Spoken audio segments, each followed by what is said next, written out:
Hello YouTube, so I'm currently in my car on this rainy day, sitting in front of a Walmart, and I'm just going to talk about Ichiro Suzuki and his retirement and all that jazz, so let's get right into it. So basically, how I got to know Ichiro Suzuki as a baseball player, who I'll call Ichiro for now on I guess. How I got to know Ichiro is basically during an elementary school graduation ceremony. I had to attend to watch the older classmates graduate, and I think it was the principal or someone like that was just talking about Ichiro during the graduation, and I didn't know who it was at the time. I was maybe 8, 7, something like that. And he was talking about how Ichiro's dad would massage him every night and they'd practice so much. And I had no idea what the principal was talking about or whoever it was. So I asked my dad, who's this Ichiro guy? And then my dad explained. He found this video on YouTube and it was basically a compilation of all of Ichiro's laser beams up to date. And what really starstruck me, and from this point on I became a huge fan, was I think a lot of people know the one, I think he was against the Oakland A's, where the guy from second ran and then Ichiro gets him out at third. But what really starstruck me, and I can't find the clip anymore, is when Ichiro does a diving catch and still while on the ground throws it to second base. I don't think he got a runner out or anything, but that really just, whoa, that blew my mind at the time. And then later on, I think I enrolled into baseball, and it's not that I didn't have an interest in baseball up till then, it's because we didn't have cable TV, so I would just practice with my dad a bit, but not play on a team or anything, not watch it, because again, we didn't have the cable TV, any of that, until later on in my life. So up till that point, I was just playing around with tennis balls or little plastic balls my dad would make from bubble wrap, and he'd make us a bat from a newspaper, and we'd play with that. But then I enrolled in a baseball team, and what happened was I got no hits that first season, and I was kind of disappointed because, oh, my favorite player, Ichiro, hit king, 262 hits, you know? And the reason was, the baseball comes straight, and instead of hitting it straight back, I would try to uppercut it up. And then the second year, my dad tried to fix up my swing, but you know, it's basically my first year was proper training at that point, or whatever you want to call it. I only had one hit, but then after that I started to get the hang of it. 20 hits, 30 hits, this and that, and so on. But it's not about me. Ichiro is just a huge motivation I had when I was younger. Back, when I was more naive and I didn't think it was that difficult to become a baseball player. That's one of the objectives I really had, was to practice or play with Ichiro or get to meet him at least, maybe on a baseball field, maybe as a fan. Unfortunately, I didn't get to do any of those two, but when I see players like Kawasaki or Kikuchi, I'm happy for them, because I know that a lot of people my age, who are Japanese especially, really look up to Ichiro. I don't know anymore, to be honest, but a lot of people I know who are around me at least kind of looked up to him as a role model, as a great baseball player and all that. As a sense of proud to be Japanese and all that also. When you ask, I guess, a Toronto Blue Jays fan, what's your favorite, not Ichiro moment, your favorite moment of the Blue Jays? Some people might say the walk-off home run in the World Series, or Bautista hitting that home run in the 7th inning against the Rangers during the postseason.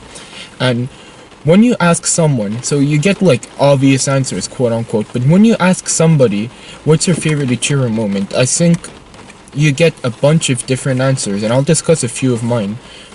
One of my top highlights just from my childhood is the 2009 World Baseball Classic.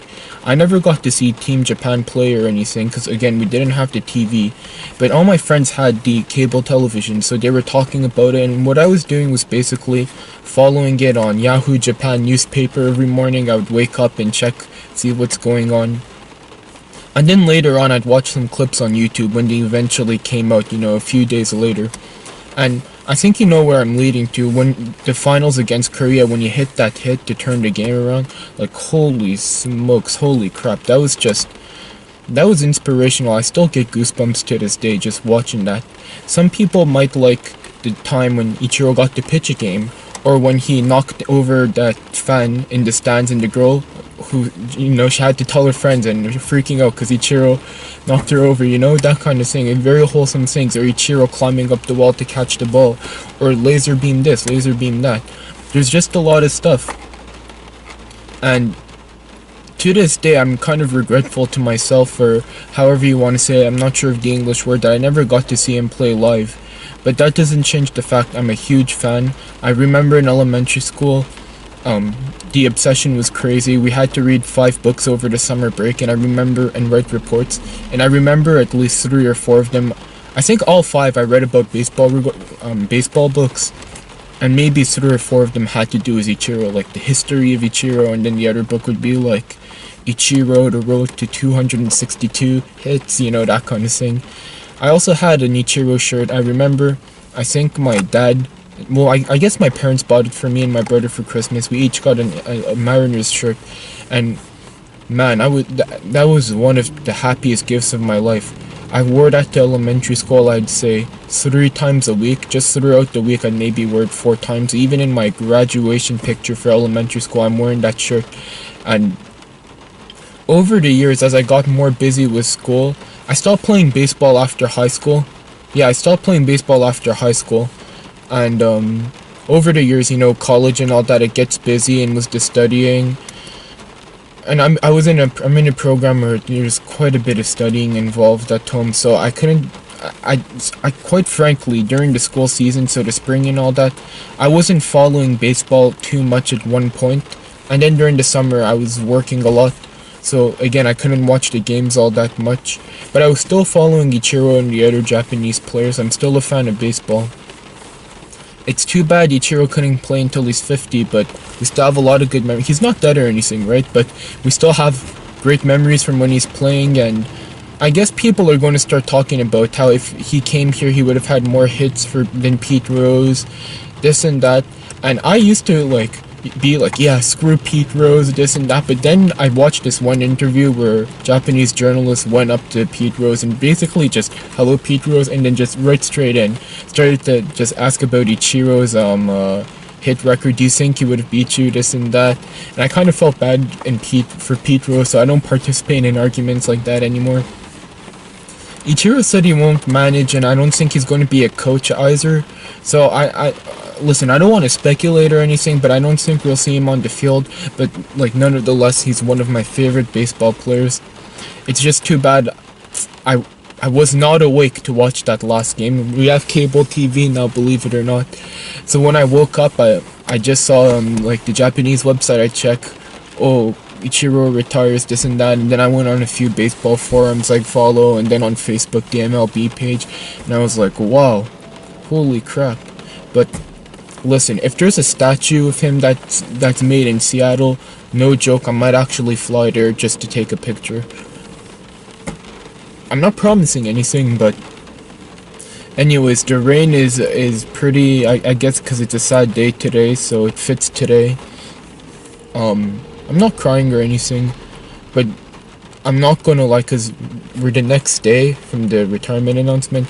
But yeah, I was kind of emotional in bed as I woke up, and I'm staring at my phone like, wow, it still feels surreal, like, wow, Ichiro's not gonna play anymore. I guess I'll conclude the last thing, the 2006 WBC. This is what, 13 years ago now? Team Japan was just a crazy team. Ichiro was the leader in a way, and then there was a lot of the people went to the major leagues eventually from that team. So in Japan, they're all considered legends in a way, and it's too bad. It would have been nice to see Gojira Matsui, so Hideki Matsui, who used to play in the Yankees. Some of you may know, some of you may not. That's beside the point. Play alongside Ichiro and that whole team. That's something I really wanted to watch as a kid, and unfortunately, never happened, it never will. Anyways, thank you for watching today's video. Consider subscribing to the channel. Check out the channel for more. Have a nice day. See you in the next video, and goodbye.